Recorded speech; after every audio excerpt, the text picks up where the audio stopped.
Sí, buenas tardes. Gracias de nuevo a Antonio y a Carmen por la invitación a la Fundación Progreso y Salud y a todos los asistentes, que muchos son conocidos.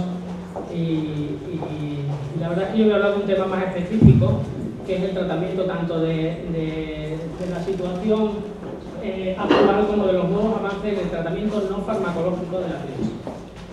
Ahí os represento en esta primera diapositiva, bueno, sobre todo los nuevos desarrollos de la neuroimagen, que es la técnica que más está progresando en los últimos tiempos y la que nos está llevando a obtener mejores resultados en un porcentaje de pacientes en los cuales el tratamiento farmacológico no responde y que son candidatos a estudios prequirúrgicos.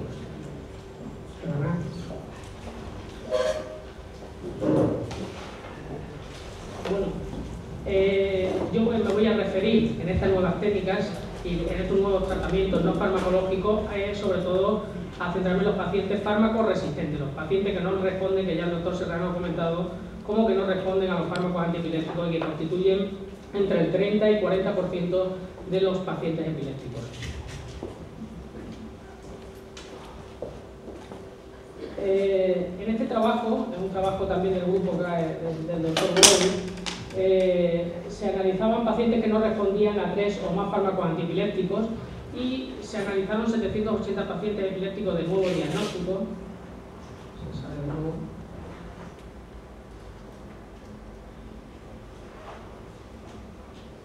Muy bien, y de ellos se vio que de este porcentaje de pacientes el 50% quedaban libres de crisis con el primer fármaco antiepiléptico, 393, un 50% no se controlaban con ese primer fármaco, un 22% de ese 50%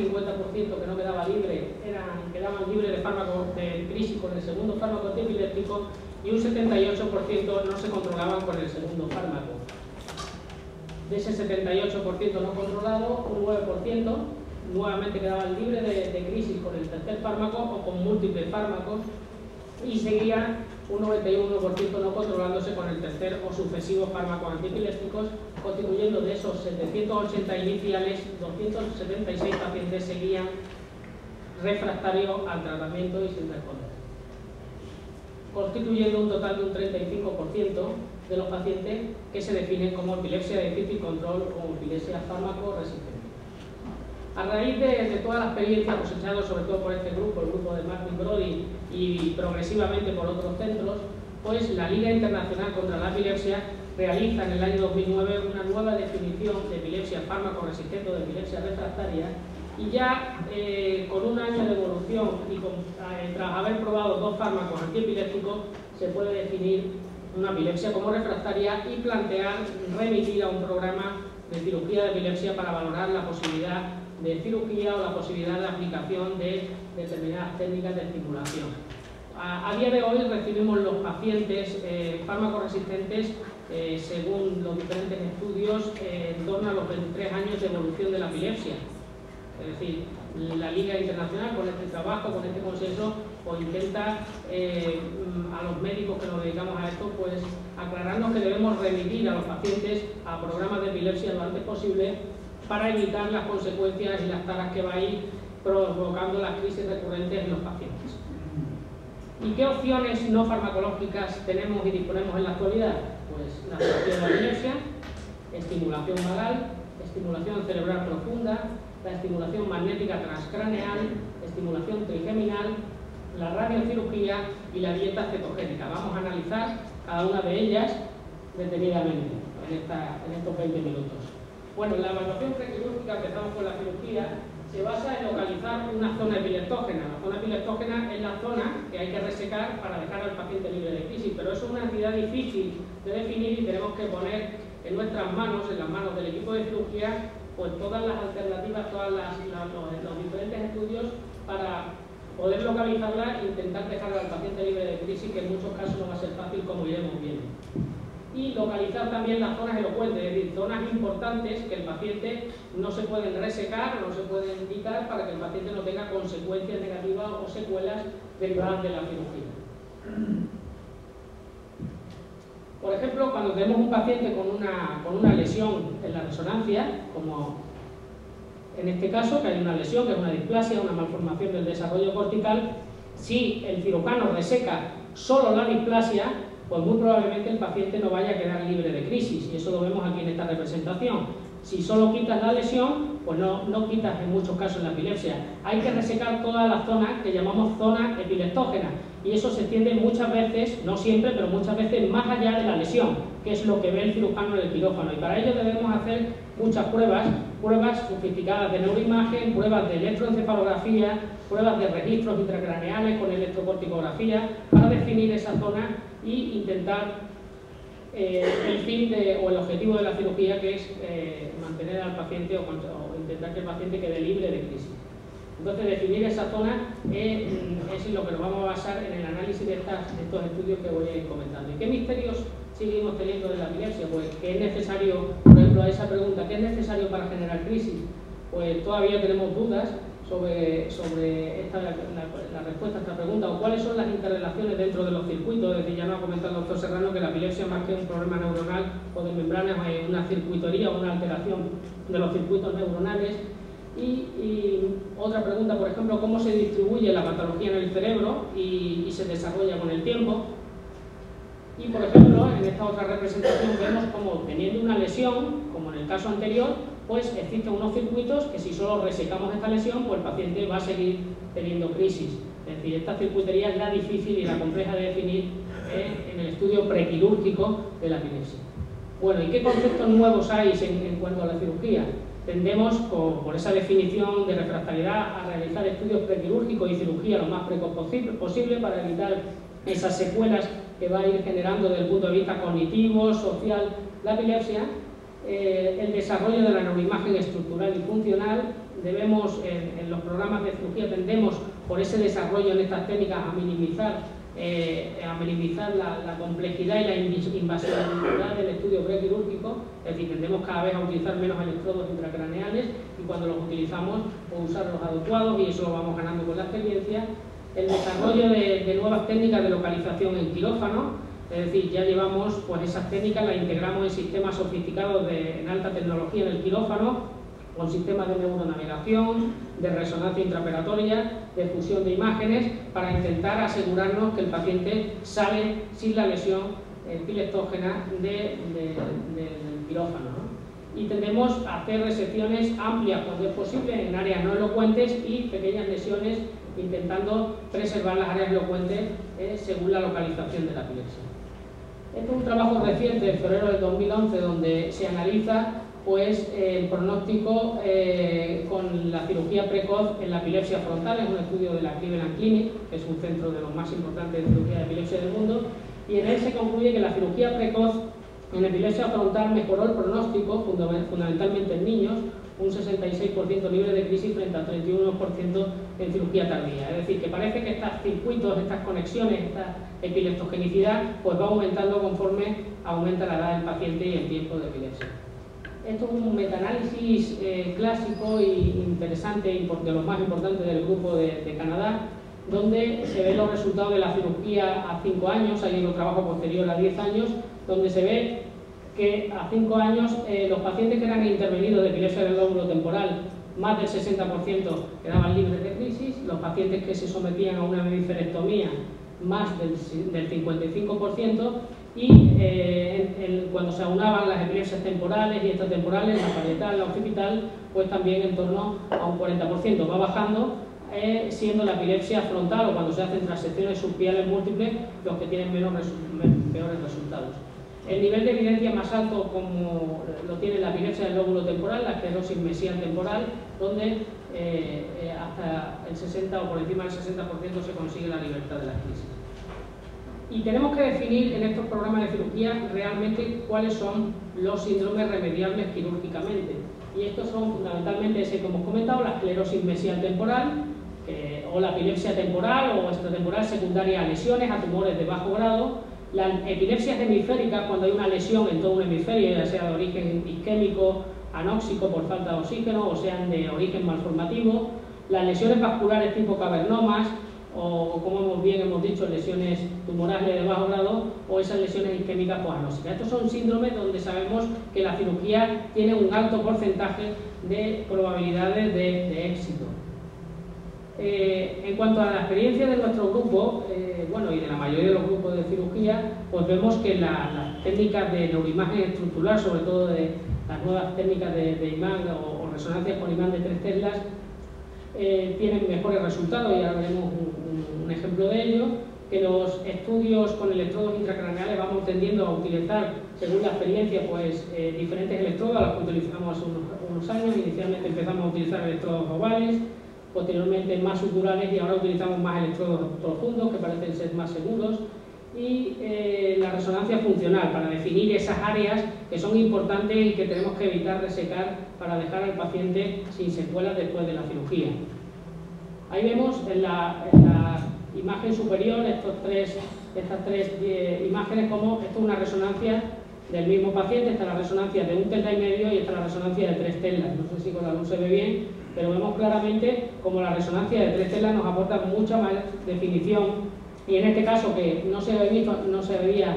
visto una clara lesión, pues se ve aquí como tenemos una lesión, que es una lesión vascular, que era la epileptógena en este paciente, y ahí se ve muy bien. Y en este caso, aunque ahí se intuía, no se había definido también y se ve también como esto. Entonces, los protocolos de imagen, de neuroimagen, de resonancia, son muy importantes en el estudio prequirúrgico para localizar esa lesión, que es la que realmente, si la localizamos, vamos a obtener mejores resultados. Estas son técnicas de fusión de imágenes, de resonancia con PET, imágenes de tractografía, para ver dónde están esas áreas que no podemos resecar para dejar al paciente con secuelas, técnicas tridimensionales o técnicas de resonancia funcional para localizar la zona motora y la zona sensitiva, o áreas del lenguaje que podría dejar al paciente con secuelas si se resecan.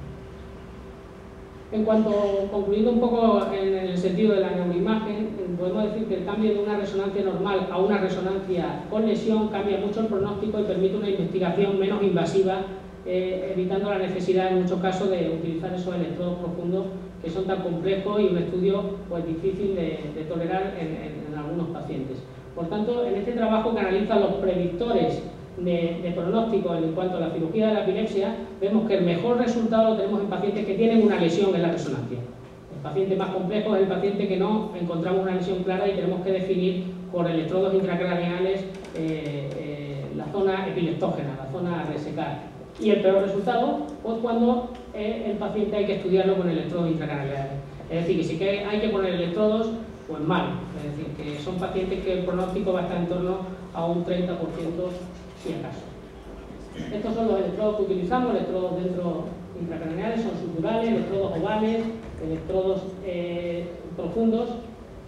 Los electrodos profundos tienen la ventaja que no hay que hacer una cranotomía, sino que directamente se ponen con un pequeño trépano, se implantan con neuronavegación o con esferotaxia, se implantan y después se pueden sacar tirando sin tener que abrir el cráneo. Estos electrodos, pues para ponerlo hay que hacer una cranotomía, implantarlo y dejar al paciente con la cranotomía en la unidad de monitorización para registrar el inicio de las crisis. Y esto, como os digo, pues igualmente hay que registrar las crisis, pero el paciente solo tiene un pequeño agujerito donde le entra el electrodo.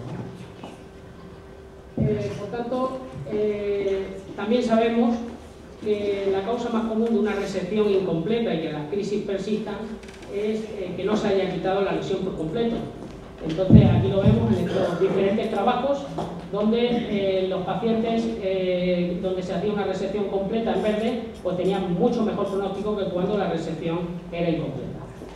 Esta es una representación de un colega, del doctor Palmini, donde representa como ante una gran lesión, una gran displasia cortical, resecando ellos la mayoría de la displasia, no consiguieron quitar la crisis, sino incluso el paciente empeoró después de toda esta resección, y hasta que no se hizo una segunda cirugía donde se resecó este poquito, no dejó al paciente libre de crisis. Es decir, que no quitando, como se quede un poquito de lesión, el paciente sigue o puede seguir teniendo crisis en su evolución.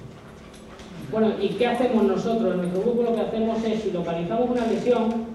pues hacemos una resonancia funcional para ver que en esa zona no haya zonas importantes que vayan a generar secuelas en el paciente. Se asocia también la realización de estudios de neuroimagen funcional, como el PET, y todo esto se integra en un sistema de análisis en el quirófano, y en el mismo quirófano se realiza una resonancia intraoperatoria, aunando todos estos estudios previos dentro del neuronavegador y la resonancia, y se hace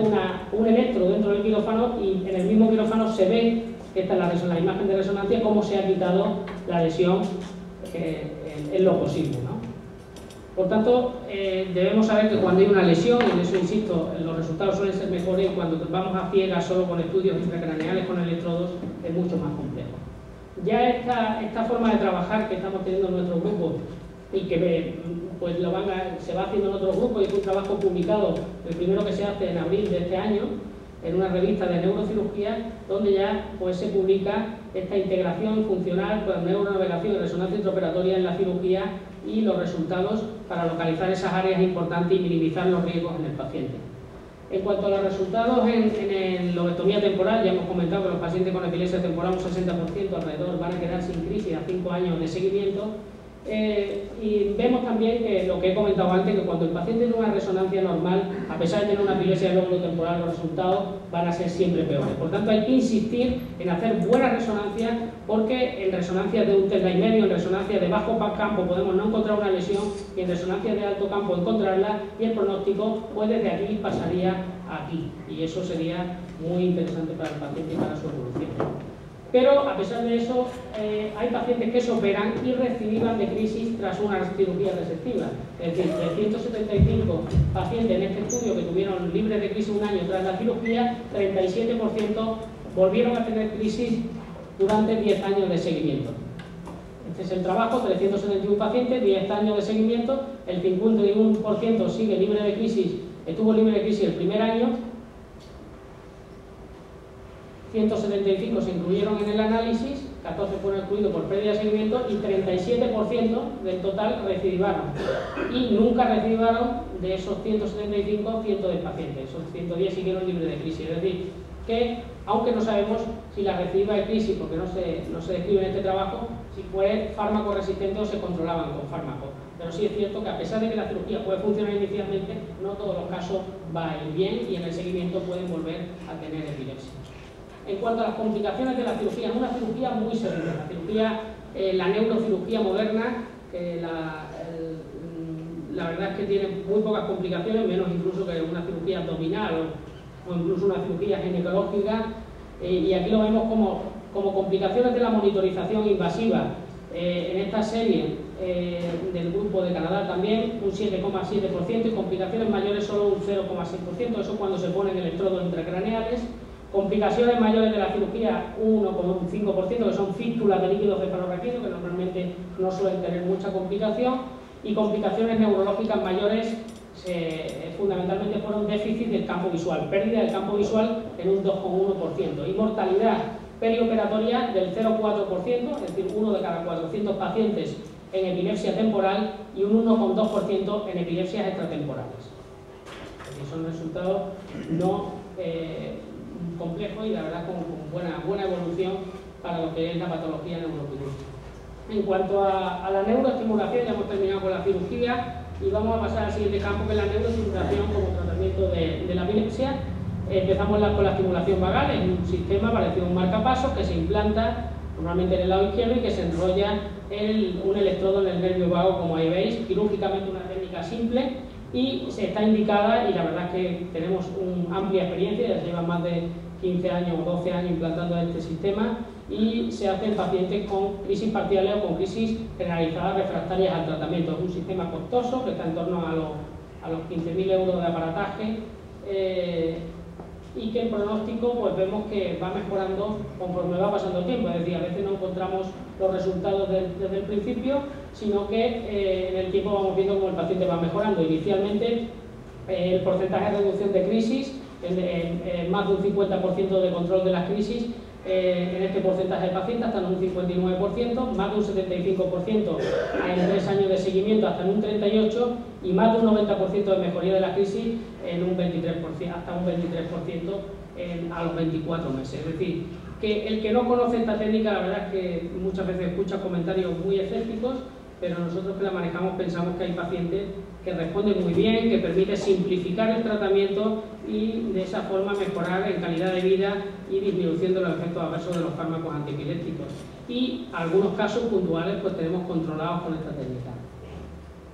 En cuanto a libres de crisis, en un metaanálisis de todos estos trabajos, un 6% de los pacientes que se implantaban un estimulador vagal quedaban libres de crisis. La calidad de vida mejoraba mucho en alerta, en la poscrisis, en los racimos de crisis, en memoria verbal, en trastornos del sueño, en memoria en general, en todo esto, sobre todo en el nivel de alerta, y probablemente porque estos pacientes van asociados a una reducción de los fármacos, como he comentado, mejoran bastante. En efectos adversos, los efectos adversos que produce el estimulador vagal son menores, la ronquera, la tos, la parestesia y la sensación de ahogo, y van desapareciendo conforme el paciente lleva más tiempo con el estimulador implantado.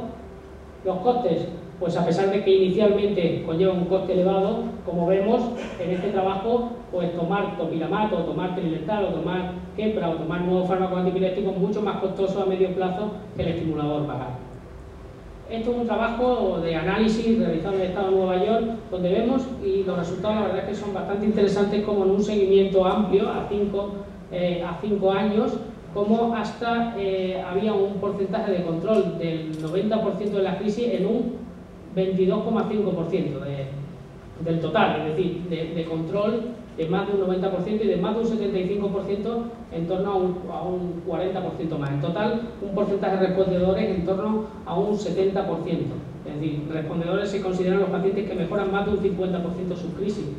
es decir, un 70%, bastante alto en esta serie de 400 y pico de pacientes, 436 pacientes. La siguiente técnica de estimulación, menos consolidada,